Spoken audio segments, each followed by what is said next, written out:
Catching up with IceHogs interim head coach Anders Sorensen on Rockford IceHogs Media Day. Coach, let's start with the big news of the morning. Jared Nightingale joining your coaching staff as an assistant coach.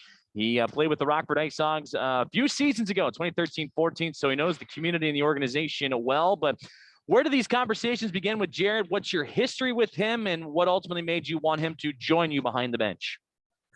Well, I've known Jared for a few years. That's played golf with him, and I know his two brothers, Adam and Jason, really well, and know the family comes from. So I'm talked to Jason quite a bit throughout the years, and then when this came up, I asked Jason if he knew if his brother had any interest, and here we are.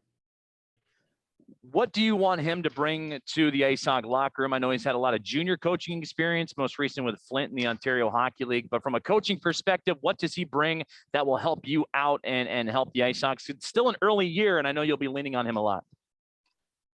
Yeah, I think he's going to be great back there. I mean, obviously, we have a lot of young defensemen. Him playing the position himself. And I think that he's really passionate about penalty kill. So that's going to be his role here. And I think he brings a lot of experience, obviously, from playing and as well as coaching here at those age groups there at junior. And so we're really excited about having him. And then last one from me. I know this is a valuable week for you and the IceHogs. You're not playing hockey since last Friday up until this Friday against a team that you just saw in the Chicago Wolves. I see development skills going on right before me. How valuable is this week for practice? Because once you hit the second half of November and into December, practices are going to be hard to come by. Yes, it's been really good. I think, going back last week, we had 3 games in a week there, and I think we were wearing out a little bit. And we took a couple of days off. The boys came back and they were rejuvenated, and we had 2 really good practices here, and we got some development time in. And so I think we'll take another day off tomorrow and then be ready to go on Thursday. So we'll be well prepared for the weekend. Ben Pope, your line is active, sir. Go ahead. Hey, Anders, just going back to the coaching change, what has the past few weeks been like for you? It's been fine. I'm not, I'm pretty comfortable here. I've been around here. I've been around the organization for a while now, and, we got to do what's best for the organization as a whole. And, so yeah, it's been okay. Taking over the head coaching duties, what kind of adjustment has that required from you, or has it been pretty similar? I think it's more managing people and managing schedules and all that for sure. Bringing Jared on board and Peter Aubrey and Adam Gill, they've been great here. Even having our development staff in with Mark Eaton and Eric Condra and these guys, they've been great help along the way here. So just been organizing things and getting to know, but overall, I think we have a good staff and we talk through things, and I probably, I lean on them quite a bit here.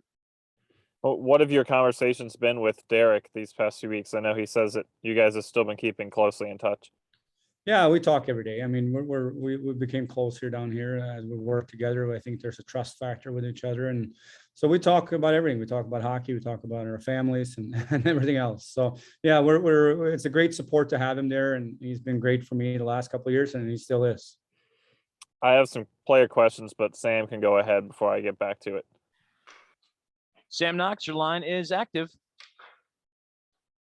All right, Anders, what's it like, seeing, Derek have so much success, at the NHL level, and then what does it say kind of about the Rockford Chicago relationship that the organization has with one another? I'm sorry, I didn't quite. So, I mean, first of all, for him to have this, I mean, it's been great, right? I'm so happy for him. I'm so happy for the organization. So happy that they're doing well up there. And then what was the second part there? What's it like for, to see this type of relationship between Rockford and Chicago where, coaches are kind of going up and that relationship is strong there between the NHL and the AHL teams? Well, I think it's an important part of the organization for sure. And I think we have a really good communication. We've had that even in the past throughout the organization. So I think it's been fairly seamless here. Thank you. Thank you. Ben Pope, turning it back over to you, sir. Yeah, just a few player questions. Obviously, Reichel has been getting a lot of attention up here in Chicago, but what have you seen from him these past few weeks as he acclimates to the AHL? I mean, he's got some attributes and some things that you can't really teach, right? I think his game is maturing defensively. He's in a better spot. We're playing him as a center, and he's done real well. He's getting better defensively, and I think his reads offensively is getting better in terms of his comfortableness hanging on to some more pucks and he's, like I said, he's been good. He's been really good. I think playing with Connolly here has helped him out, settle down a little bit as well. But yeah, so far so good. He's on the right path. There's been talk of trying to take a more patient approach with him and let him have maybe a few months to get acclimated. Do you think that that's something that would benefit him?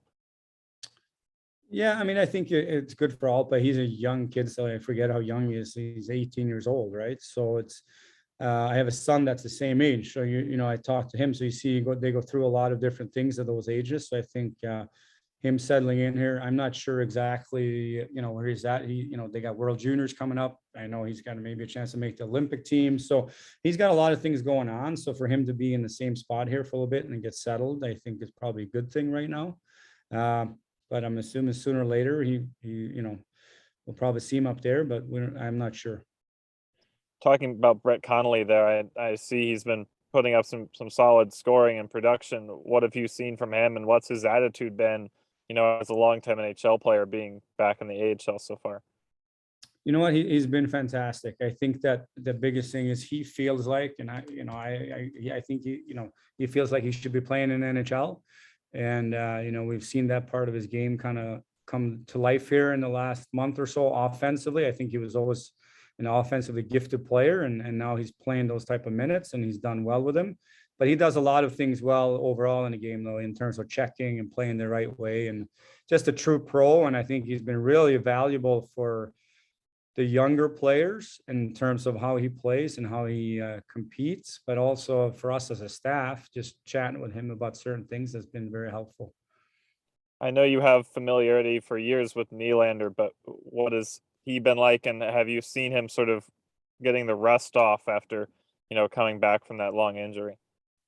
Yeah, I think that's a good way to put it. I think he did have some rust early on for sure. I think the last 3 or 4 games, I think has been some of his better games for sure. So I think he's trending the right way. And, obviously the potential you see, he's just the biggest thing for him is keep moving his feet, keep competing, and he'll be fine. With the goalies, what have you seen from each of them, and how have you kind of tried to manage that, having 3 guys? Yeah, I mean, it's been, because Colin was on COVID protocol for the last 10 days here. He just got back this week. He's only played a game here. So I think if you look at Arvid, I think he's had a really good start to his North American career. He's been really poised. He's a big kid. He reads the play well. He comes ready to practice, comes ready to play every day. Malcolm has been fantastic. And he's been really good in the locker room, but also his last couple of outings in net has been really good. So, with Delia, he needs some practice time here, but obviously we know him from the past and we know what he can do. So, yeah, it's been when you have 3, you got to make sure you're getting the right development times, they're getting the right game times, and sometimes it's hard, but we're working through it. Thank you. I appreciate it. Thank you. Scott Leber, your line is active, sir. Hi, Anders. I was having trouble logging on, so I missed the very beginning. So if I'm asking a question you've already been asked, I apologize for that. But your new assistant coach, Jared Nightingale, Yep. I assume the Blackhawks make that hiring decision, or did you have a whole lot of input into that? Yeah, well, you know what, I did have quite a bit of input. I know, like I said, I know Jared from the past a little bit. I know his 2 brothers real well, and I know the family. So it's it kind of worked out. It was a name that I brought forth, and then they were ran it by Kyle and Mark Bernard and everybody seemed excited, and Mark Eaton. So went through the interview process, and it was a right fit for us. What specifically do you think he adds to the mix? What does he bring to the bench? Well, I think his experience playing in the league as a defenseman and helping these younger defensemen navigate the American Hockey League. And then also, working with the penalty kill. It's a big, he has a big passion for that. And just all the little nuances of the game at this level, I think will help for sure. I think we're going to speak with Alec Regula in just a bit, but when I know we had the back issue a month ago, but when he's at his peak, what is he effective at? What does he do well when he's at his peak? You know, he's a big range kid. So defensively, he can get stops. You know, he kills a lot of plays in the D zone. And his first pass, like he has a knack for making really good outlet passes. If it's a short 6-foot pass, if it's a long stretch pass, I think he has that in his arsenal. So I think that helps any team out.